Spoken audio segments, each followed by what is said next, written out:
Essa é a noite que Deus separou para surpreender você, hein? É a noite que Deus separou para derramar o seu milagre. É a noite que Deus separou para poder posicionar você aonde Ele quer que você esteja. Eu quero compartilhar com você uma palavra que está no livro de Ezequiel, capítulo 1, versículo 1 também. Livro de Ezequiel, capítulo 1, versículo 1. Está escrito assim: era o quinto dia do quarto mês do 30º ano. E eu estava entre os exilados, junto ao rio Quebar. Abriram-se os céus, e eu tive visões de Deus. Repita comigo: abriram-se os céus. Vamos lá, abriram-se os céus, e eu tive visões de Deus. Pai, nós queremos te dar graça nesse momento, porque o Senhor é bom. Senhor, fala conosco nessa noite, abre nossos olhos. Pai, nos dá visão, Senhor. Visão daquilo que o Senhor tem para nós. Pai, essa é uma quinta profética que nós vamos construir o nosso futuro aqui nessa noite, Pai. E se o Senhor já quiser, o Senhor pode derramar o teu favor sobre cada pessoa que está aqui, Senhor. Aquilo que elas vieram buscar, meu Pai, eu tenho certeza que elas retornarão para sua casa, meu Pai, saradas, curadas, cheias da tua presença, Pai. Que essa noite seja um divisor de águas sobre a nossa vida e que nós possamos nos posicionar aonde que o Senhor quer. Pai, eis aqui minha vida. Usa minha boca nessa noite, Pai. É o que eu te peço no nome de Jesus. Amém e amém. Eu queria falar com você uma coisa que aconteceu comigo antes de ontem. Eu estava em casa. E eu sempre, quando cheguei em casa, eu gosto de brincar com a Melissa, com a minha filha. E eu cheguei em casa, eu falei com a Marina: Marina, cadê a Melissa? E a Melissa estava na sala. Ela gosta muito de ficar na sala, brincando na sala. Aí eu chamei ela, a gente brincou um pouquinho e depois eu fui para a sala, que eu gosto de assistir jogo ou ver alguma coisa do tipo na televisão. E quando eu cheguei na sala, na hora que eu encostei no painel da televisão, o painel caiu em cima do meu pé. Do nada ele caiu em cima do meu pé. Eu falei: Marina, arrebentou o fio de internet, mó bagunça. E a Marina falou assim: amor, não tem um minuto que a Melissa estava brincando aí no painel. O que você quer falar com isso? Eu quero falar com você que Deus está dando livramento para você, para os seus familiares, sem você ver. Você chegou aqui nessa noite, mas você não sabe quantos livramentos Deus deu para você no dia de hoje. Quando você está aqui, Deus está cuidando dos seus. Enquanto você está aqui buscando Ele, Deus está preparando um milagre. Deus está preparando uma providência para você. Você precisa acreditar naquilo que Deus está fazendo. E eu agradeci ao Senhor: Senhor, obrigado. Porque se tivesse caído na Melissa, ela teria machucado. Ela falou assim: Maiquinho, Deus falou comigo assim: Maiquinho, tem coisas que acontecem com você porque você tem estrutura para suportar. Então tem coisas, irmão, que está acontecendo com você porque Deus está dando para você estrutura e sabe que você pode suportar e levar adiante. E o que me chama a atenção é que era justamente o ano em que Ezequias, filho de Buzi, entraria e tomaria o seu lugar como sacerdote naquele tempo. Quem era Ezequias? Ezequias era filho de Buzi, um sacerdote daquele tempo. E ele era da família sacerdotal, então automaticamente ele estudava para ser um sacerdote. Ele gastou a sua vida para isso. E no ano que ele ia conquistar, no ano que ele ia alcançar, algo acontece. A vida dele leva ele para outro lugar, porque a Bíblia fala que o rei da Babilônia, Nabucodonosor, ele pega o povo de Israel, ele prende o povo de Israel. E naquele momento, Ezequiel estava no meio do povo. Ele foi levado a cativo junto com o povo de Israel. E a Bíblia disse que era o quinto dia do quarto mês do 30º ano. E eu estava entre os exilados junto ao rio Quebar. Você precisa entender uma coisa muito interessante que está acontecendo com Ezequiel. No ano da conquista dele, ele está no lugar aonde ele não programou para estar. No ano que ele ia assumir o reinado de sacerdote, porque o sacerdote só poderia ter ofício a partir dos 30 anos de idade. E foi o que aconteceu com Jesus. Por que o ministério de Jesus só começa a partir dos 30 anos de idade? Porque um sacerdote só poderia ter o seu ofício a partir dos 30 anos.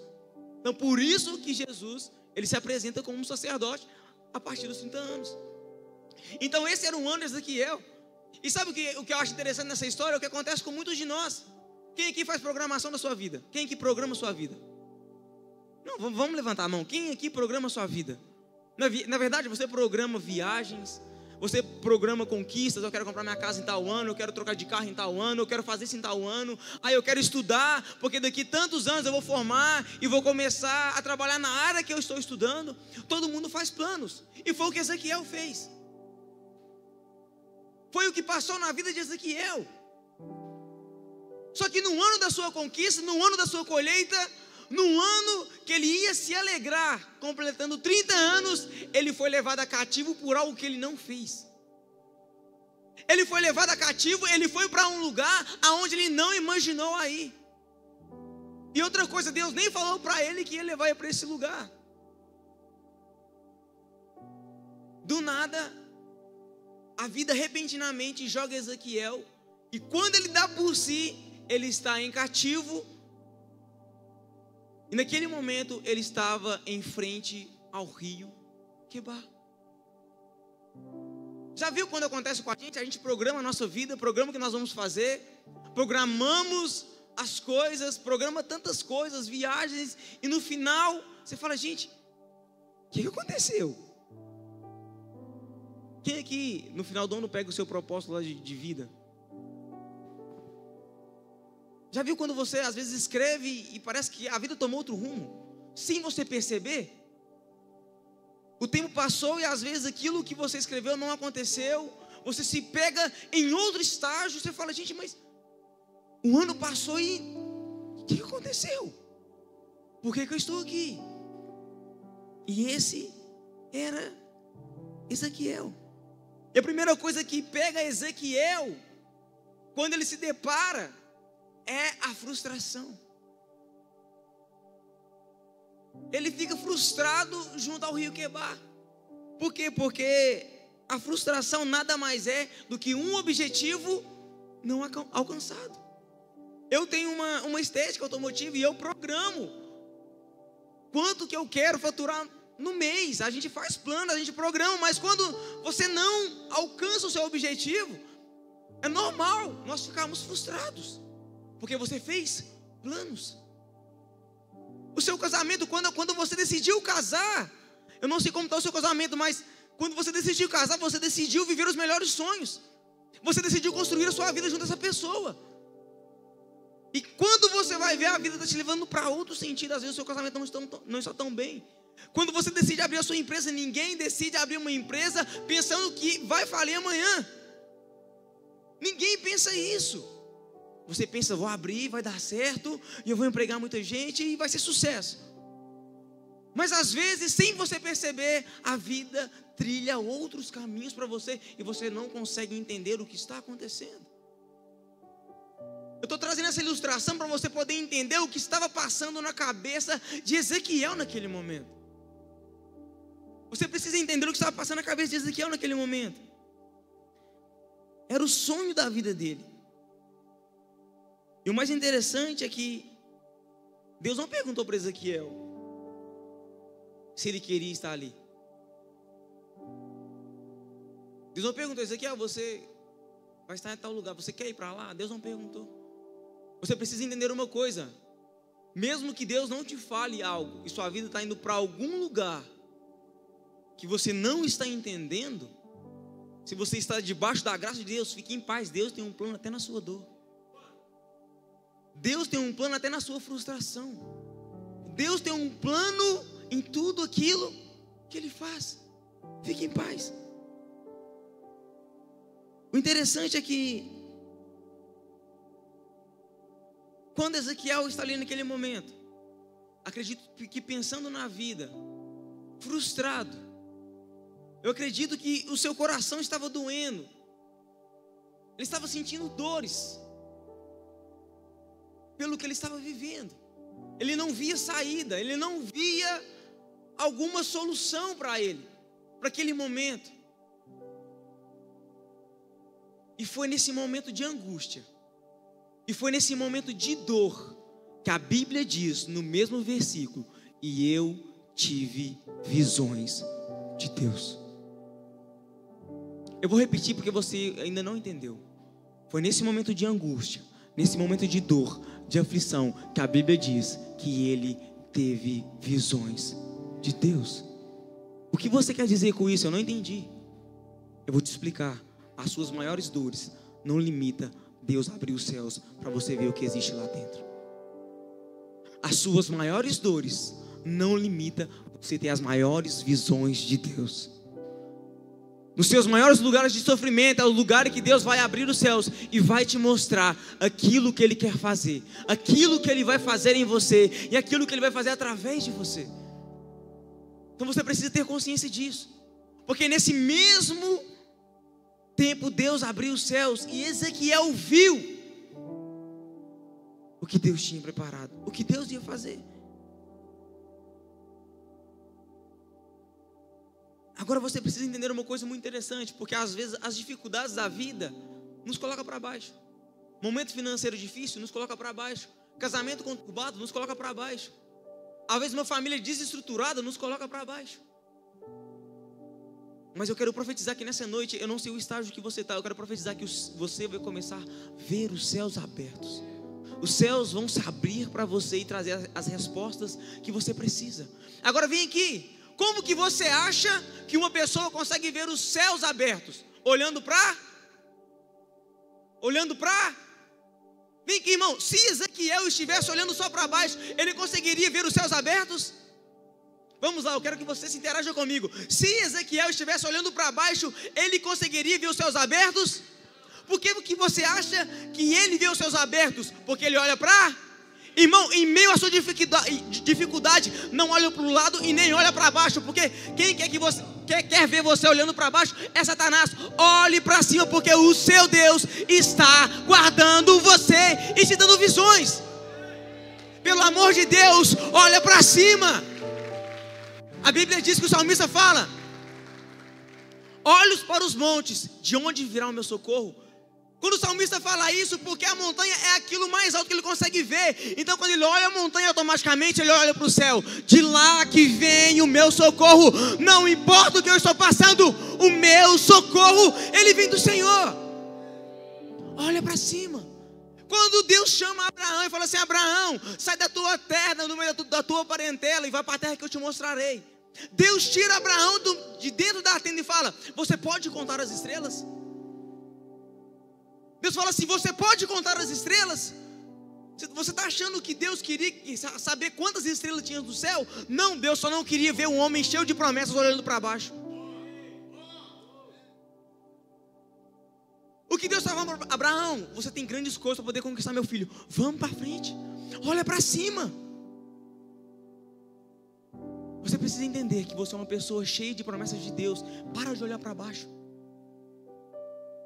Para de olhar para as circunstâncias. Você não sabe, Maiquinho, a pessoa na minha casa está enferma, está no leito de hospital. Irmão, ela pode até estar, mas eu conheço um homem que com uma palavra muda todo o cenário. Essa pessoa é Jesus de Nazaré. Irmão, nos evangelhos tem 3 conotações de morte que Jesus visita. A primeira é a filha de Jairo. Ela estava morta. A segunda é a viúva de Naim. Ela lá ia levando o seu filho para ser enterrado. E a terceira era Lázaro, que já estava na sepultura. Irmão, todos esses encontros Jesus esteve presente, e todos voltaram da morte, porque Ele é a vida. Independente do cenário que está acontecendo, Deus está falando: independente do cenário que está acontecendo na sua vida, eu tenho o poder de ressuscitar tudo aquilo que já foi morto. A morte não o para. E Ezequiel é esse homem. Ezequiel é esse menino, esse rapaz, cheio de sonhos, cheio de planos, mas frustrado. Agora você precisa entender uma coisa muito interessante. Eu caminho para a mensagem, para você entender o que eu quero falar com você. Ezequiel queria ser um sacerdote. Fala comigo, sacerdote. Sacerdote. Sacerdote. Ele queria ser isso, ele estudou para isso, ele vem da linhagem de sacerdote. Só que Deus queria outra coisa para Ezequiel. Todo mundo conhece, sabe que Ezequiel foi um profeta. E eu vou falar do capítulo mais marcante que todo mundo conhece, Ezequiel 37, o Vale de Ossos Secos. Quando você fala isso, todo mundo conhece essa passagem. Só que ele estudou para isso. Só que você precisa entender que Deus queria que ele fosse um profeta e não um sacerdote. Você precisa entender que para os sonhos de Deus nascerem em você, os seus vai ter que morrer. Para os sonhos de Deus nascer em você, os seus vão ter que morrer.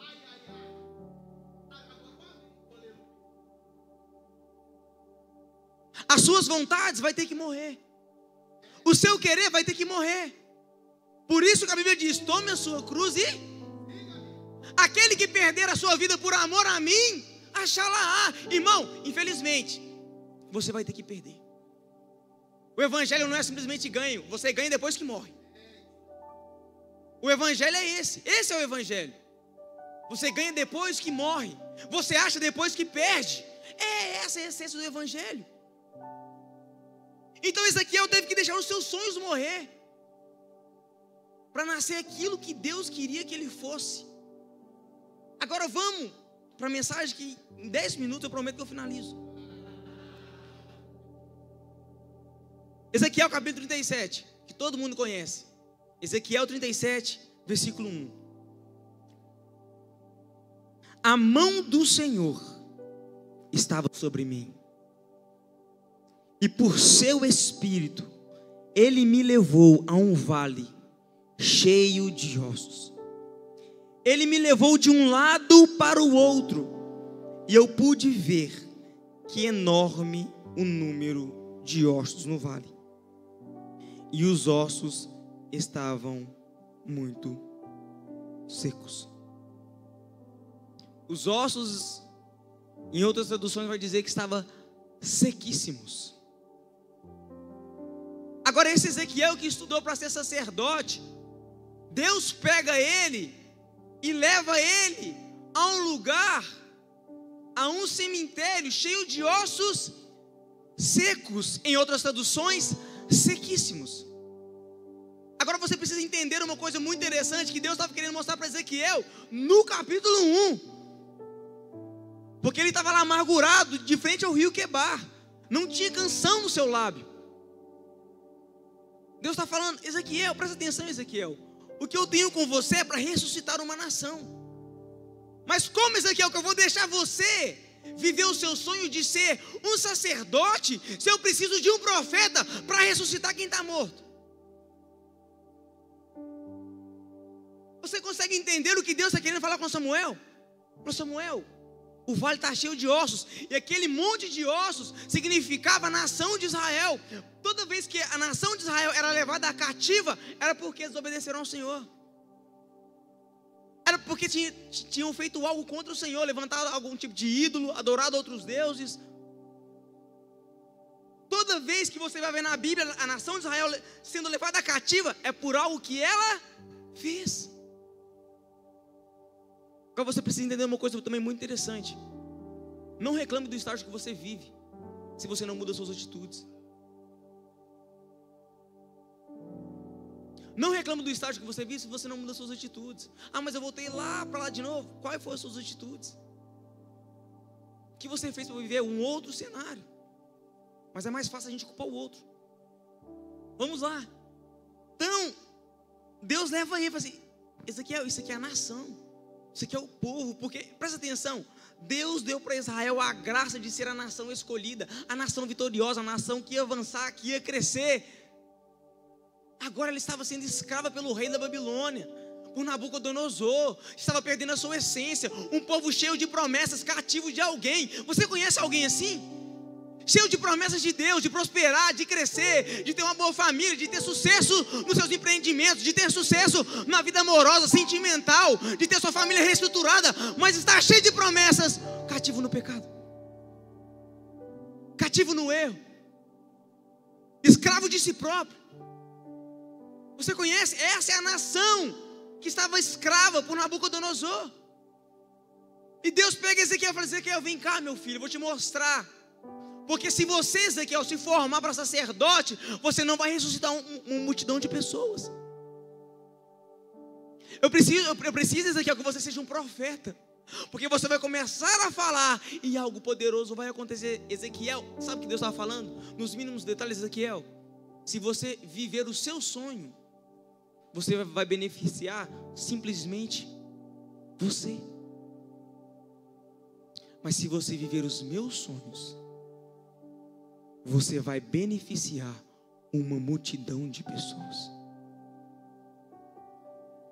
A verdade é que eu não sei qual estágio você está, mas vale a pena você abrir mão dos seus sonhos para viver os sonhos de Deus. Você quer uma prova disso? O nosso paizão abriu o sonho da carreira musical que ele tinha para vir pastorear eu e você.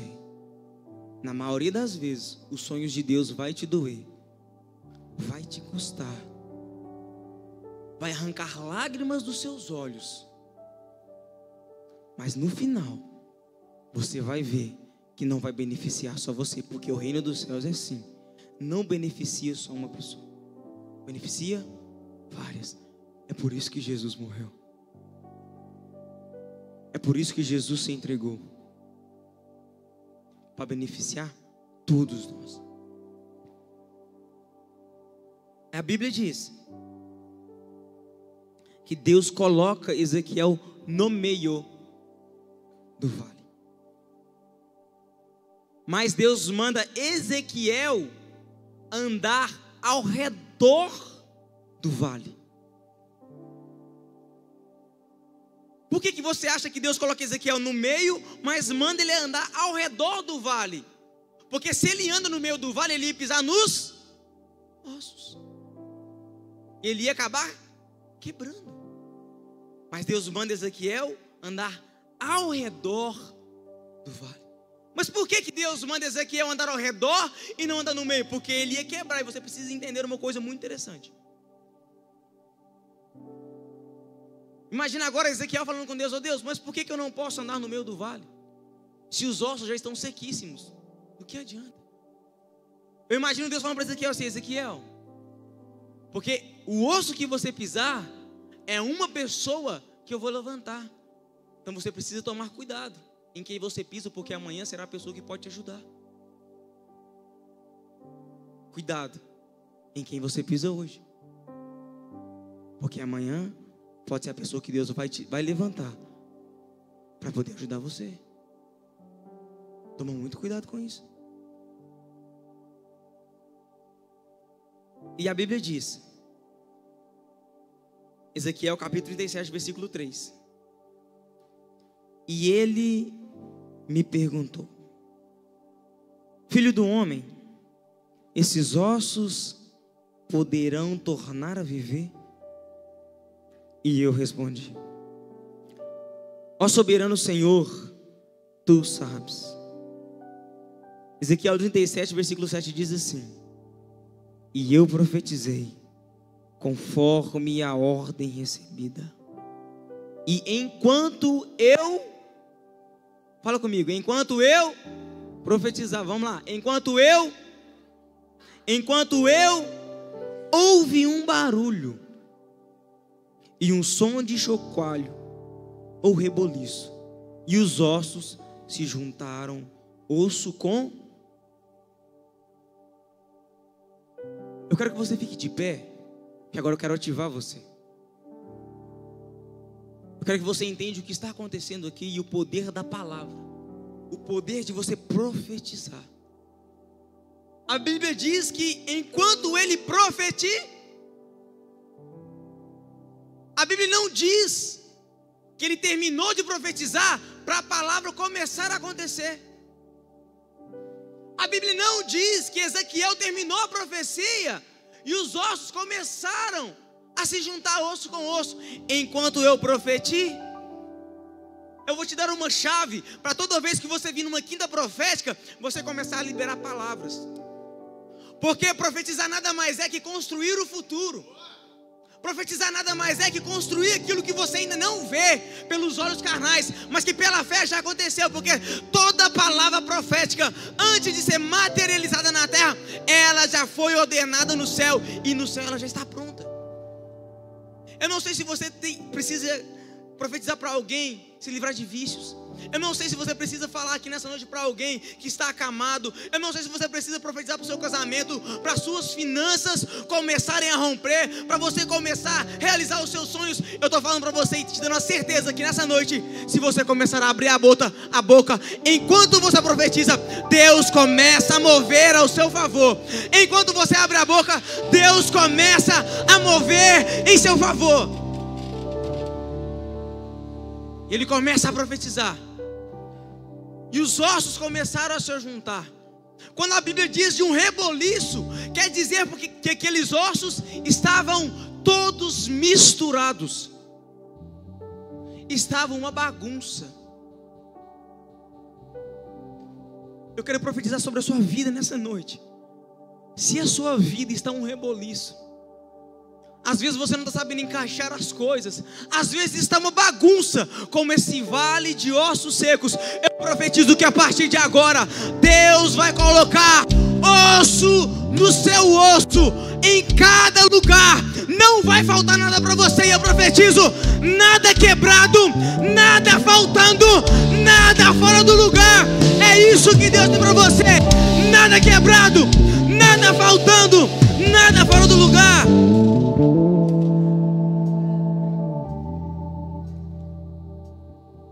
Escuta isso. Ele profetiza. Agora você consegue imaginar uma multidão de ossos se colocando em pé? Maiquinho, mas por que Deus já não faz tudo de uma vez? Já não nasce uma pessoa, já não nasce um grande exército, com carne, com tudo. Porque Deus estava falando para Ezequiel, eu estou levantando a estrutura do povo de Israel. Deus estava dando para eles estrutura. Por que Deus estava dando para eles estrutura? Porque a partir daquele momento, um novo exército ia surgir, uma nova pessoa ia surgir, e eles seriam libertados daquele cativo, e a nação de Israel ia tomar por direito a sua herança. Eles iam ouvir a voz do Senhor e tomar por direito a sua herança. Eu não sei o que em você o diabo já levou para o vale de ossos secos. Eu não sei que área da sua vida está num vale cheio de ossos secos, mas Deus está levantando você nessa noite. Deus está te dando estrutura nessa noite. Deus está te fortalecendo mais uma vez, porque o que você achou que era o fim, Deus está colocando uma vírgula e está escrevendo a sua história mais uma vez. Se você, eu finalizo aqui, se você não acreditar em tudo aquilo que eu ministrei, pelo amor de Deus, acredita nisso. Em outra tradução, a Bíblia diz que Deus levou Ezequiel de um lado para o outro, e tinha uma multidão de ossos sobre o vale. Não é sobre o vale. E quando a Bíblia relata que está sobre o vale, está falando que ninguém jogou terra, está falando que ninguém enterrou. Mas os ossos não estão sequíssimos, mas está sobre o vale. Se está ainda sobre o vale, é porque Deus ainda tem projeto. Se ainda está sobre o vale, é porque Deus ainda tem projeto. Eu não entendi, eu vou te explicar. Se você chegou aqui nessa noite achando que já não dá mais, que o seu tempo já passou, que os seus sonhos realmente já estão enterrados, Deus está falando para você: o chamado que eu te entreguei, a empresa que eu te entreguei, a família que eu te entreguei, os seus filhos não estão enterrados, estão sobre o chão. E a palavra nessa noite A palavra nessa noite é: ossos secos, voltem a ter vida. Ossos secos, ouve a palavra do Senhor, voltem a ter vida. Essa é a noite que Deus está derramando sobre vocês vida novamente, vida na sua casa, no seu relacionamento, vida nos seus filhos, vida nos seus empreendimentos. Ei, irmão, levante suas mãos, receba a vida de Deus, receba a vida de Deus, receba agora, no nome de Jesus, no nome de Jesus.